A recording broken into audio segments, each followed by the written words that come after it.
দুর্গাপুজো খুব কাছেই আসছে, আর একটা সাবেকি আই লুক হবে না? চলো আজকের এই পুরো আই মেকআপটা তোমাদের স্টেপ বাই স্টেপ করে দেখাবো। প্রথমেই একটা হাইলাইটিং কনসিলার নিয়ে আমি আমার পুরো আইলিডে অ্যাপ্লাই করে ভালোভাবে পাউডার দিয়ে সেট করে নিয়েছি।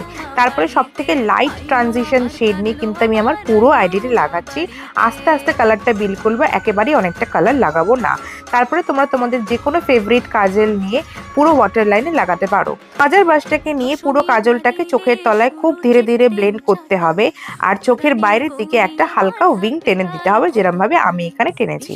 তারপর একটা ডার্ক ব্রাউন শেড নিয়ে সেই কাজলটাকে কিন্তু তোমাদের পুরোপুরি সেট করে দিতে হবে, আর সেই স্মাজার ব্রাশ নিয়ে অল্প একটু ব্ল্যাক আইশ্যাডো লাগিয়ে দিতে হবে। তারপরে মাস্কারা লাগিয়ে নিতে হবে, আর ব্রাউ বোন আর ইনার কর্নারে কিন্তু হাইলাইট করতে ভুলবে না। স্কেচ আইলাইনার দিয়ে আমি ইনার কর্নার শার্প করে নিয়েছি, আর আইব্রোজটাকে কিন্তু ভালোভাবে সেট করে নিয়েছি। এইটা ছিল আমার লুকটা। কেমন লাগলো অবশ্যই কমেন্ট সেকশনে